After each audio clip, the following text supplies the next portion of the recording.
बेटे का फर्ज। मम्मी जी प्लीज पिया को दूध में चाय मत डालिए, फिर वो कोरा दूध नहीं पियेंगे। मेरा इतना बोलते ही मम्मी जी एकदम गुस्सा हो गए। मैंने ये बाल धूप में नहीं सुखाए हैं। मुझे ही पता है कि बच्चों को कैसे पाला जाता है। 5 बच्चों को पाला है मैंने। अब तुम मुझे सिखाओ कि बच्चों को क्या देना चाहिए और क्या नहीं।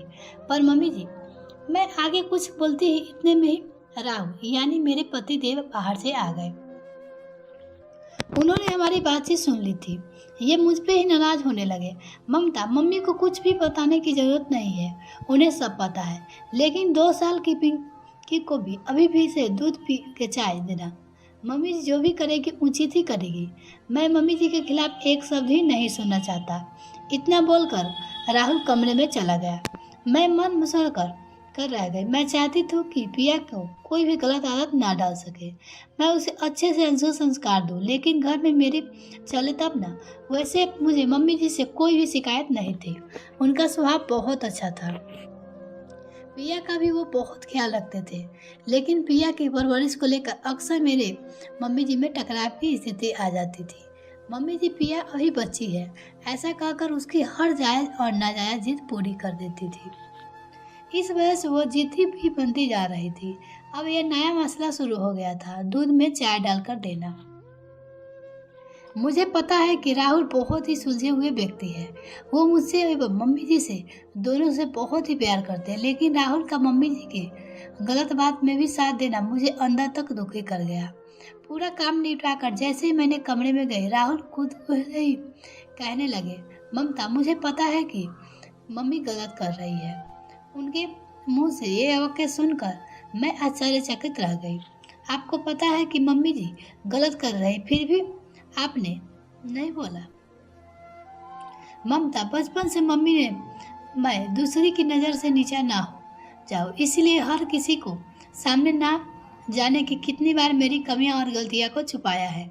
मम्मी ने अपना माँ होने का फर्ज अदा किया है। एक बेटे का होने के नाते क्या मेरा फर्ज नहीं है कि मैं मेरा बेटे होने का फर्ज निभाऊं? क्या आज मेरा फर्ज नहीं बनता कि मैं मम्मी जी का मान रखूं? मैंने आपको फर्ज निभाने से कब रोका? लेकिन पिया को देखो, हमें कुछ ऐसा करना होगा कि सांप भी मर जाए और लाठी भी ना टूटे। मतलब यह है कि मम्मी जी को बुरा भी ना लगे और खुद भी पिया को दूध में चाय डालकर देना बंद कर दे। लेकिन ये होगा कैसे? तुम इसकी चिंता मत करो, मैं मम्मी को अपने तरीके से समझा दूंगा। ऐसा बोलते वक्त इनके चेहरे पर एक तरह सा आत्मविश्वास झलक रहा था।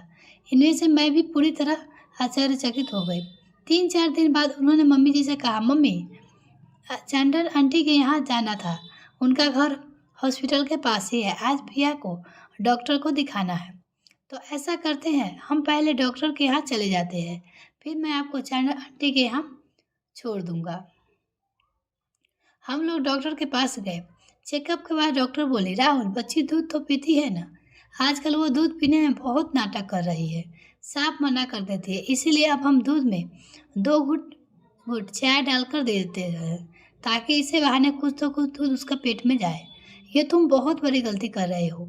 2 साल की बच्ची को चाय तो बिल्कुल नहीं देना चाहिए। चाय इसके लिए बहुत खराब है। डॉक्टर सुधा उम्दाज होने से साथ साथ हमारी फैमिली डॉक्टर भी है। हम कोई भी बात उनसे निष्कर्ष पूछ लेते हैं। वो भी हमें हर बात अच्छे से समझाती थी। उन्होंने पूछा, आंटी, सिर्फ 2 घूंट चाय से क्या होता है? यही तो तुम लोग गलती कर जाते हो। तुम लोगों को लगता है कि 2 घूंट चाय से मिला देते तो क्या होगा? बच्चे को दूध से कुछ तो कैल्शियम मिलेगा, लेकिन असलियत यह है कि दूध में 2 घूंट भी चाय मिलने से दूध का फायदा एकदम कम हो जाता है। यदि एक बार बच्ची को चाय का स्वाद आ जाए तो बाद में कोरा दूध नहीं पिएंगे ही नहीं। हर बार वो दूध में चाय डालकर मांगेंगे। तो क्या तुम फिर भी एक बार उसे दूध में चाय डालकर दे दोगे? मतलब यह है कि लाड प्यार में बच्ची के सेहत के साथ खिलवाड़ करोगे। लेकिन आंटी, वो बहुत जिद करती है, रोने लगती है। 1 बार रोएगी, 2 बार रोएगी, रोने दो, जितनी बार रोएगी। जब उसे समझ में आ जाएगा कि कितने बार भी रोए तो अपनी जिद पूरी नहीं होने वाली है, तो वो रोना भी जिद करना छोड़ देगी। मुझे तुम्हें यह सब बात बताने की ज़रूरत नहीं है, क्योंकि तुम्हारी मम्मी खुद भी बहुत समझदार है। तुम सब उन पर छोड़ दो, वो जाने और उनकी पोती जाने। मिलते हैं नेक्स्ट वीडियो फ्रेंड, तब तक के लिए बाय। Thanks for watching. ये सब बात सुनकर मम्मी जी की चेहरे से लग रहा था कि उनकी गलती का एहसास हो गया है। असल में उन्होंने हॉस्पिटल जाने से पहले सुधा आंटी से फ़ोन पर बात कर ली थी। मैंने मन ही मन उनके बुद्धि की दान देने लगी। कितनी खूबी से इन्होंने अपना बेटा को होने का फर्ज निभाया। मेरी नज़रों से आज इनका सम्मान और बढ़ गया।